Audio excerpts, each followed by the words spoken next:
आप देख रहे हैं इंडिया टाउन न्यूज, भारत की बात। नमस्कार, स्वागत है आपका हमारे खास बुलेटिन खबरें राजनांदगांव में और मैं हूं आपके साथ आस्था सिंह। चलिए बुलेटिन की शुरुआत करते हैं, लेकिन उससे पहले एक नजर डालते हैं आज की हेडलाइंस पर।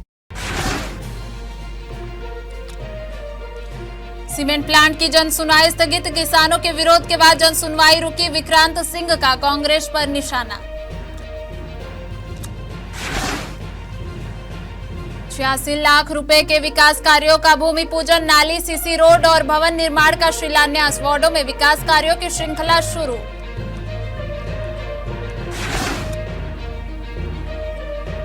अन्नदाताओं के समर्थन में पहुंचे दीपक बैज, कांग्रेस कार्यकर्ताओं ने किया जोरदार स्वागत, प्रशासन पर अमानवीय व्यवहार का आरोप।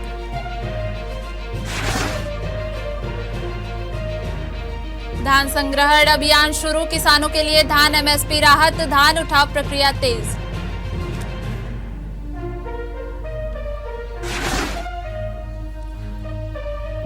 कांग्रेस नेतृत्व को मजबूत करेंगे, विपिन यादव, मीडिया से की खास बातचीत, कांग्रेस संगठन को मजबूत करने का लक्ष्य। चलिए रुक करते हैं खबरों की ओर। देश के 12 राज्यों और केंद्र शासित प्रदेशों में चल रहे स्पेशल इंटेंसिव रिवीजन के एसआईआर के तहत मतदाता फॉर्म जमा करने की अंतिम तिथि 11 दिसंबर यानी आज है। इस अभियान में बूथ लेवल ऑफिसर बीएलओ घर घर जाकर मतदाताओं को फॉर्म वितरित कर रहे हैं। हालांकि अब तक हजारों आवेदन निर्वाचन आयोग तक नहीं पहुंचे हैं, जिससे मतदाता सूची में नाम दर्ज कराने वाले कई लोग चिंता में हैं। चुनाव आयोग ने स्पष्ट कर दिया है कि जो मतदाता फॉर्म जमा नहीं करेंगे उन्हें नोटिस जारी किया जाएगा। वहीं कई जगह यह अफवाह भी फैल रही है कि बीएलओ फॉर्म के लिए ओटीपी मांग रहे हैं। इसी कड़ी में राजनांदगांव जिले की पुलिस अधीक्षक ने इस संबंध में चेतावनी दी है कि कोई भी व्यक्ति मतदाताओं से ओटीपी नहीं मांग सकता। अगर ऐसा कोई मामला सामने आता है तो उसके खिलाफ कानूनी कार्रवाई और एफआईआर दर्ज की जाएगी। इस संबंध में एसपी ने नागरिकों से सतर्क रहने और किसी भी संदिग्ध कॉल या मैसेज में ओटीपी साझा न करने की अपील की है। ये चीज़ सभी को समझना होगा कि इस प्रकार से कोई भी सरकारी एजेंसी कभी भी आपसे ओटीपी नहीं मांगती और आपको इस प्रकार से जो भी कॉल आते हैं तो जब तक आप ये संतुष्ट ना हो जाए कि किसी एक पर्टिकुलर ऑफिस से, चाहे वो जो भी कार्यालय हो और वो आपके ज़िले में स्थित हो, वहाँ से कॉल आ रहा है, आप तस्दीक ना कर लें तो ना किसी को ओटीपी शेयर कीजिए, ना किसी एपीके फाइल में क्लिक कीजिए। एक और महत्वपूर्ण जानकारी जो मैं आपके माध्यम से देना चाहूँगी वो ये रहेगी कि जनरली देखा जा रहा है कि 80 साल के, 75 साल के, 70 साल के जिनके पेंशन के पैसे काफ़ी सारे उनके बैंक अकाउंट्स में है, तो उनका डेटा साइबर फ्रॉड्स के द्वारा लिया गया है और उन लोगों को टारगेट किया जा रहा है। तो बैंक से भी अनुरोध है कि वो लोग, इस प्रकार के लोग जब आरटीजीएस करने आते हैं, हमारे बुजुर्ग जब आपके बैंक में अन्य माध्यम से आरटीजीएस के लिए आते हैं तो उन्हें बिल्कुल ना करने दें और नज़दीकी पुलिस स्टेशन से संपर्क करें। और जो भी बुजुर्ग हैं, कभी आपको ऐसा कोई अप्रोच करता है तो कृपया नज़दीकी थाने में जाएं और उन्हें बताएं ताकि हम उस पर घटना से पहले ही कार्रवाई कर सकें। राज्य सरकार द्वारा मेडिकल पीजी कोटा 50% से घटाकर 25% किए जाने के निर्णय के खिलाफ प्रदेश भर में उग्र नाराजगी फैल गई है। मेडिकल छात्रों ने इस फैसले को अपने भविष्य पर सर्जिकल स्ट्राइक बताते हुए तीखा विरोध दर्ज कराया है। इसी कड़ी में प्रदेश अल्पसंख्यक विभाग कांग्रेस कमेटी के सचिव विशु अजमानी के नेतृत्व में कार्यकर्ताओं और छात्रों ने जिला कार्यालय पहुंचकर प्रदर्शन किया। प्रदर्शन के दौरान छात्रों ने हेलमेट पहनकर विरोध जताया। इस प्रतीकात्मक प्रदर्शन पर विशु अजमानी ने कहा, सरकार ने छात्रों के भविष्य का रास्ता रोक दिया है, इसलिए युवा अब सुरक्षा कवच पहनकर संघर्ष करने को मजबूर है। वहीं प्रदेश प्रवक्ता अभिमन्यु मिश्रा ने पीजी कोटा कटौती को छात्र विरोधी बड़ा कदम करार देते हुए कहा कि इससे हजारों मेडिकल छात्रों के करियर और सीटों पर सीधा असर पड़ेगा। अभिमन्यु मिश्रा का कहना था कि इस निर्णय से प्रदेश के मेडिकल ढांचे पर भी नकारात्मक प्रभाव पड़ेगा, क्योंकि विशेषज्ञ डॉक्टरों की उपलब्धता कम हो जाएगी। राज्य शासन के निर्देश पर जिले में धान के शीघ्र उठाव के लिए समितियां सक्रिय हो गई हैं। कई जगहों पर धान का उठाव शुरू हो चुका है और इसे सुरक्षित संग्रहण केंद्रों तक पहुंचाने की प्रक्रिया तेज कर दी गई है। सरकारी अधिकारियों ने बताया कि इस कदम का उद्देश्य किसानों का धान समय पर सुरक्षित करना और उन्हें निर्धारित समर्थन मूल्य एमएसपी का लाभ सुनिश्चित करना है। खरीफ वर्ष 2025-26 के लिए धान का एमएसपी 3100 रुपये प्रति क्विंटल तय किया गया है। किसान इस योजना से संतुष्ट है और उनका कहना है कि शीघ्र उठाव और उचित मूल्य मिलने से उन्हें आर्थिक राहत मिलेगी। प्रशासन ने सभी मंडियों और संग्रहण केंद्रों पर पर्याप्त इंतजाम करने का आश्वासन दिया है। खरीदी अभी तक धाबा सोसाइटी में 23,000 क्विंटल खरीदी हो चुका है। उसमें से 3,690 क्विंटल धान का उठाव हो चुका है। अभी भी आज भी गाड़ी लगी है, उठाव तेज हो गया है, खरीदी भी तेज हो गया है। टोकन वगैरह का है? टोकन ऑनलाइन में ही चल रहा है। 1880 क्विंटल का पर डे का खरीदी है, उसमें सभी ऑनलाइन ले रहे हैं और जो बच रहे थोड़ा बहुत उसमें ऑफलाइन भी दे रहे हैं। अधिक किसान अब तक धान बेच रहे हैं? अभी 497 किसान अभी तक धान बेच चुके हैं। 1800 किसान पंजीकृत है।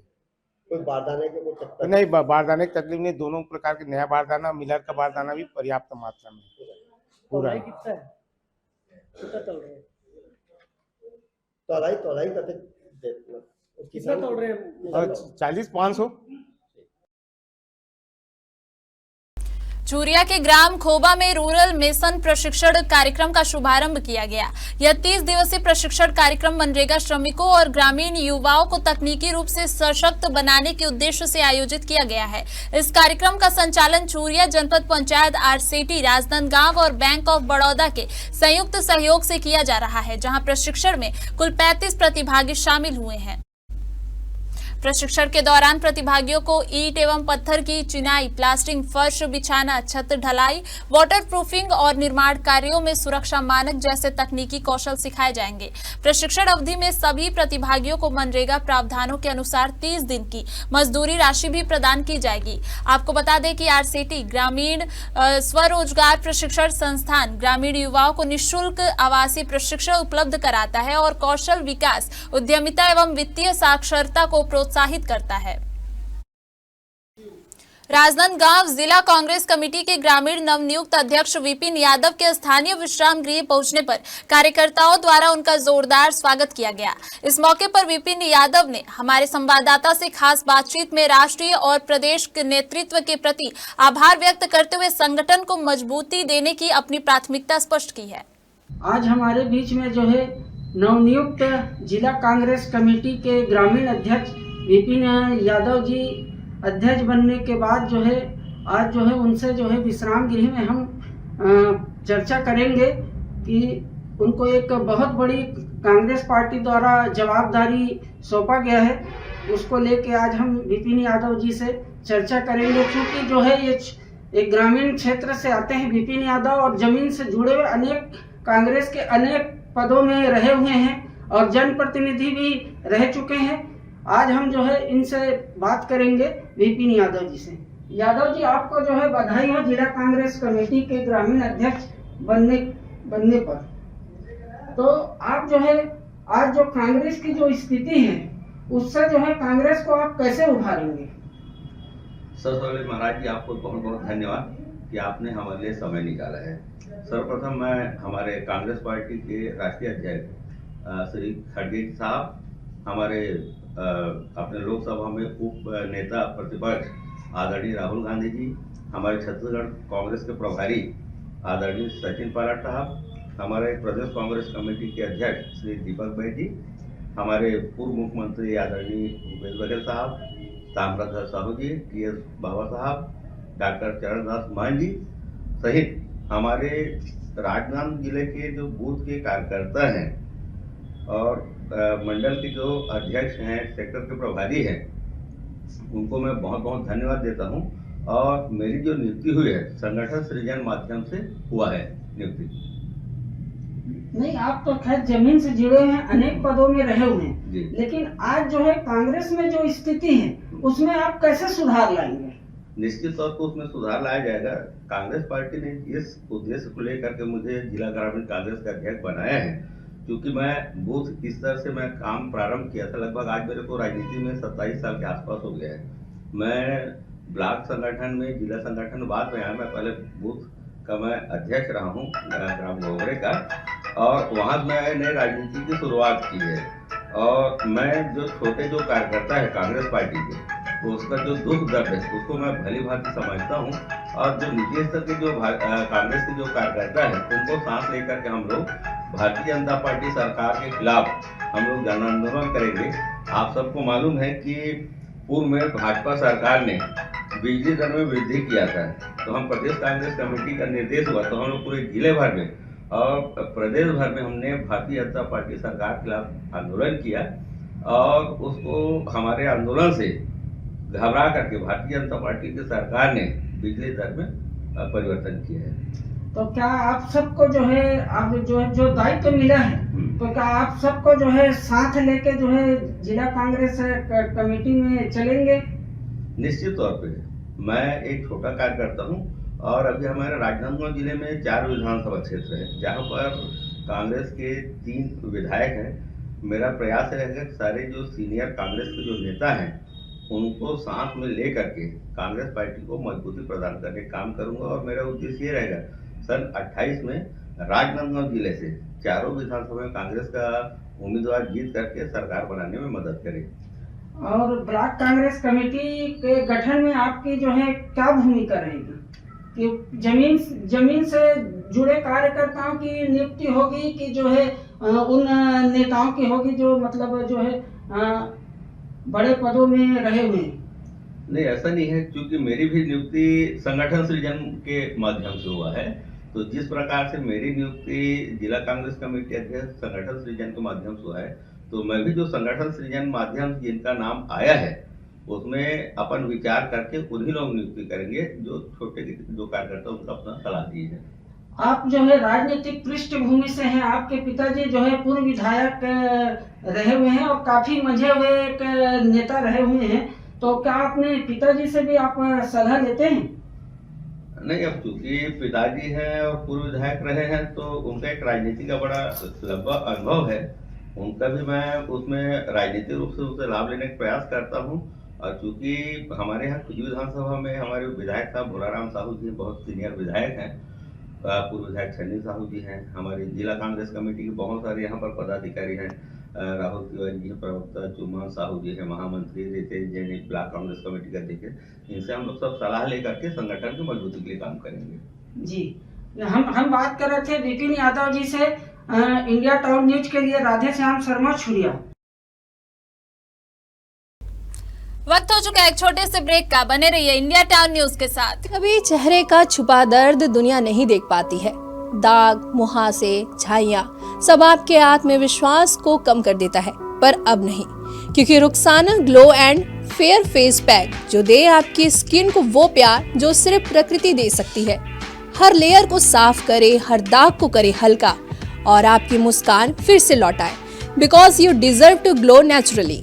Rukhsana herbal beauty product Amazon, Meesho और फ्लिपकार्ट में भी उपलब्ध। अमीन मोटर्स उड़ान ई रिक्शा छत्तीसगढ़ का नंबर 1 ई रिक्शा शोरूम, जहां आपको सभी प्रकार के ई रिक्शा की वैरायटीज उपलब्ध मिलेंगे। हमारा ई रिक्शा काफी मजबूत है और ये सालों साल चलता है, तो आज ही घर ले आइए आरटीओ इंश्योरेंस के साथ। हमारा पता है अमीन मोटर्स, प्यारेलाल चौक, जीई रोड, न्यायालय के पास, राजनांदगांव। 9827174038 7724047008। संडी क्षेत्र में श्री सीमेंट फैक्ट्री के विरोध को लेकर किसानों पर हुई कथित दमनात्मक कार्रवाई के बीच राजनीतिक हलचल तेज हो गई है। इसी कड़ी में प्रदेश कांग्रेस अध्यक्ष दीपक बैज किसानों से मिलने खैरागढ़ पहुंचे, जहां कांग्रेस कार्यकर्ताओं ने दीपक बैज का फूल मालाओं, पटाखों और नारों के साथ गर्मजोशी से स्वागत किया। कार्यक्रम में विधायक यशोदा वर्मा के निर्देश पर विधायक प्रतिनिधि मनराखन देवांगन और अरुण भारद्वाज के नेतृत्व में कांग्रेसियों ने बैज को संडी परियोजना से जुड़ी आशंकाओं से अवगत कराया। मनराखन देवांगन ने बताया कि प्रस्तावित सीमेंट फैक्ट्री से कृषि भूमि, पर्यावरण और स्थानीय गांवों पर गंभीर प्रभाव पड़ सकता है। इस विषय पर दीपक बैज ने कहा कि किसानों की सहमति के बिना उद्योग स्थापित करना गलत है और लाठी गन के बल पर उद्योग नहीं चलाया जा सकता। उन्होंने प्रशासन पर उद्योगपतियों के दबाव में किसानों के साथ अमानवीय व्यवहार करने का आरोप लगाया। खैरागढ़ के दाऊ चौरा वार्ड क्रमांक 16 और 17 में नाली, सीसी रोड, अतिरिक्त कक्ष और देवांगन भवन सहित 86 लाख रुपए के विकास कार्यों का भूमि पूजन किया गया। इसमें वार्ड 16 के लिए 64 लाख और वार्ड 17 के लिए 22 लाख रुपए स्वीकृत किए गए हैं। वार्ड 16 में निर्माणाधीन देवांगन भवन के अतिरिक्त कार्य के लिए पार्षद निधि से 4.50 लाख रुपए का योगदान भी जोड़ा गया है। मुख्य अतिथि जिला पंचायत उपाध्यक्ष विक्रांत सिंह ने इस अवसर पर कहा कि यह विकास कार्य दोनों वार्डों के लिए महत्वपूर्ण है। उन्होंने मुख्यमंत्री विष्णुदेव साय और नगरीय प्रशासन मंत्री अरुण साव का आभार व्यक्त किया। उन्होंने यह भी बताया कि आने वाले दिनों में अन्य वार्डों में भी विकास कार्यों की श्रृंखला जारी रहेगी। कार्यक्रम में नगर पालिका अध्यक्ष गिरजा चंद्राकर और पार्षद विनय देवांगन सहित स्थानीय वार्ड वासी बड़ी संख्या में उपस्थित रहे। नगर पालिका परिषद के वार्ड नंबर 16 और 17 में राहुल साहब वार्ड और शहीद निकेश यादव वार्ड है। आज 88 लाख रुपए का, एक 64 लाख का और एक 22 लाख का, 86 लाख का विभिन्न विकास कार्यों का हम लोगों ने भूमि पूजन किया है, जिसमें बहुत सारे गलियों के कंक्रीटीकरण का और एक भवन का भूमि पूजन हुआ है। मैं नगर पालिका के अध्यक्ष सहित वार्ड के पार्षदों को बहुत बहुत बधाई देता हूं और विशेष तौर पे अभी जो भूमि पूजन हुआ है, जिनकी स्वीकृति माननीय मुख्यमंत्री श्री विष्णुदेव साय जी का और हमारे नगरीय प्रशासन मंत्री अरुण साव जी का बहुत बहुत धन्यवाद देता हूं। और आने वाले समय में भी अभी 1-2 महीने के अंदर में और बहुत सारी भूमि पूजन बहुत सारे वार्डों के होने हैं। नगर पालिका परिषद के पूरे अधिकारी कर्मचारी इस मामले में अच्छा काम कर रहे हैं और विकास को लेकर नगर पालिका गंभीर। छुई खदान क्षेत्र में प्रस्तावित Shree cement plant Sandi limestone block की होने वाली जन सुनवाई प्रशासन ने किसानों के कड़े विरोध के बाद स्थगित कर दी है। दरअसल ग्रामीणों ने चेतावनी दी थी कि अगर जन सुनवाई नहीं रोकी गई तो 6 दिसंबर जैसी उग्र स्थिति दोबारा उत्पन्न हो सकती है। जन सुनवाई स्थगित होते ही राजनीतिक बयानबाजी भी तेज हो गई है। कांग्रेस ने इसे पूर्व मुख्यमंत्री भूपेश बघेल के किसान सम्मेलन में की गई चेतावनी का असर बताया। वहीं जिला पंचायत उपाध्यक्ष विक्रांत सिंह ने कांग्रेस पर तीखा हमला बोलते हुए कहा कि सीमेंट प्लांट की स्वीकृति 2023 में ही कांग्रेस शासन में दी गई थी। उन्होंने कहा कि अब किसान विरोध के बीच किसी भी तरह की राजनीतिक श्रेय लेने की राजनीति नहीं चलेगी। विक्रांत सिंह ने बताया कि कुछ दिन पहले क्षेत्र के 100 से अधिक किसान उनसे मिलने आए थे और अपनी आपत्तियों एवं चिंताओं को साझा किया। इसके बाद प्रतिनिधिमंडल ने मुख्यमंत्री विष्णुदेव साय से मुलाकात की और मुख्यमंत्री ने तत्काल जन सुनवाई स्थगित करने का निर्णय लिया। उन्होंने कहा किसान द्वारा उठाए गए पर्यावरणीय खतरे, जमीन बंजर होने और जनजीवन पर पड़ने वाले प्रभाव की जांच का भी आश्वासन दिया है। कांग्रेसियों को तो पहले मैं ये याद दिलाना चाहता हूँ और हमेशा मैं इस बात को बोलता हूँ कि कांग्रेसियों की स्मरण शक्ति जो है वो हमेशा कमजोर ही रही है। 4 अक्टूबर 2023 को कांग्रेस के ही शासन में इसकी स्वीकृति मिली है। उस कार्यकाल में ही श्री सीमेंट और अन्य लोगों को इसके टेंडर दिए गए हैं और अब जब किसान परेशान हैं, किसान आंदोलनरत हैं, तो इस समय झूठी वाहवाही और दुनिया भर के हर प्रकार के प्रपंच किए जा रहे हैं। जनहित में और किसान हित में माननीय विष्णुदेव साय जी की सरकार काम करती रही है और परसों लगभग 100 के आसपास की संख्या में मेरे पास उस क्षेत्र के किसान पहुंचे हुए थे और कल सुबह से माननीय मुख्यमंत्री जी से मिलकर फिर हमारा एक पूरा प्रतिनिधिमंडल शाम को मिलकर आग्रह हम लोगों ने किया था कि किसान की जो वाजिब मांग है और जो उनकी तकलीफ है उसको सुना जाए। तो उस समय तात्कालिक रूप से मुख्यमंत्री जी ने उस जन सुनवाई को रद्द कर दिया है और अब किसानों से बात करके आगे जो चीजें उनके हित में हो सकेंगी वो किया जाएगा। राजनांदगांव की चिखली थाना पुलिस ने नाबालिग बालक के साथ दुष्कर्म करने वाले आरोपी बलवंत राव उर्फ सुखदेव को गिरफ्तार किया है। पुलिस के अनुसार यह घटना दिनांक 10 नवंबर 2025 की है, जब आरोपी ने अपने ही भतीजे को झांसा देकर अपने घर बुलाया और कपड़े से मुंह दबाकर दुष्कर्म किया। इसके अलावा जान से मारने की धमकी भी दी। मामले की गंभीरता को देखते हुए पुलिस अधीक्षक अंकिता शर्मा, अतिरिक्त पुलिस अधीक्षक राहुल देव शर्मा और नगर निगम नगर पुलिस अधीक्षक पुष्पेंद्र नायक के निर्देशन में चिखली पुलिस की अलग अलग टीम ने आरोपी की तलाश की, जहां आरोपी शिवनगर क्षेत्र में अपने घर के पास छिपा मिला। कड़ी पूछताछ में आरोपी ने अपना अपराध स्वीकार कर लिया है, जिसके बाद आरोपी को न्यायालय में पेश किया गया और न्यायिक रिमांड पर जेल भेजा गया। पुलिस ने बताया कि मामले में अन्य धाराओं के साथ पॉक्सो एक्ट के तहत मामला दर्ज कर कार्रवाई की गई है। राजनांदगांव शहर के व्यापारी वर्ग ने नगर निगम द्वारा ट्रेड लाइसेंस को अनिवार्य करने और दुकान के क्षेत्रफल के आधार पर नया शुल्क लागू करने के प्रस्ताव का विरोध किया है। इस संबंध में चैम्बर ऑफ कॉमर्स ने कलेक्टर से मुलाकात कर ज्ञापन सौंपा और अपनी परेशानियों को कलेक्टर के सामने प्रस्तुत किया है। चैम्बर ऑफ कॉमर्स के अनुसार इस कदम से छोटे और मध्यम व्यापारियों पर अनावश्यक वित्तीय दबाव बढ़ेगा।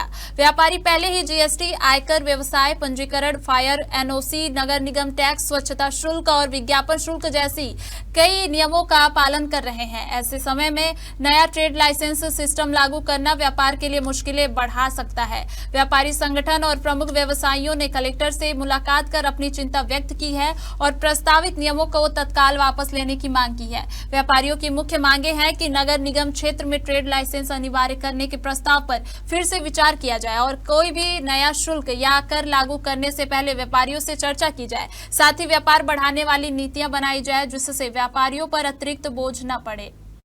करीब 50-60 व्यापारी सभी वर्ग के कलेक्टर महोदय को ज्ञापन देने गए थे।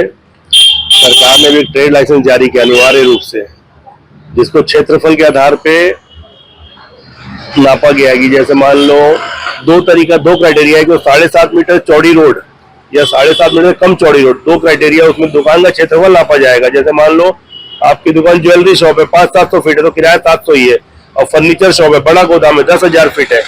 अरे ऑलरेडी व्यापारी ऐसी 4-4, 5-5 टैक्स निगम को दे रहा है, व्यापार में मंदी भी है, ऑनलाइन व्यापार अलग खा गया है, तो व्यापारी आहत एकदम। और मेरा ये आग्रह सरकार से है कि मान लो कोई नियम नीति आती है, व्यापारियों को संज्ञान में लाना चाहिए, व्यापारियों में बैठक तो होनी चाहिए, व्यापारी क्या चाहता है क्या नहीं चाहता है। व्यापारी व्यापार से पहले पीड़ित चल रहा है, तो मैं सरकार से यही मांग करेंगे हम लोग कि इसमें विचार हो सके तो कर ले। हमने कलेक्टर महोदय को आग्रह किया कि सर इसको उचित स्थान पर रखा जाए, तो उन्होंने आश्वासन भी दिया है कि हमारी बात को आज ही उचित स्थान पर ले जाएंगे और हर संभव प्रयास करेंगे कुछ अमेंडमेंट हो सके तो। हमारे खास बुलेटिन खबरें राजनांदगांव में फिलहाल इतना ही। देखते रहिए इंडिया टाउन न्यूज, भारत की बात। नमस्कार। आप देख रहे हैं इंडिया टाउन न्यूज, भारत की बात।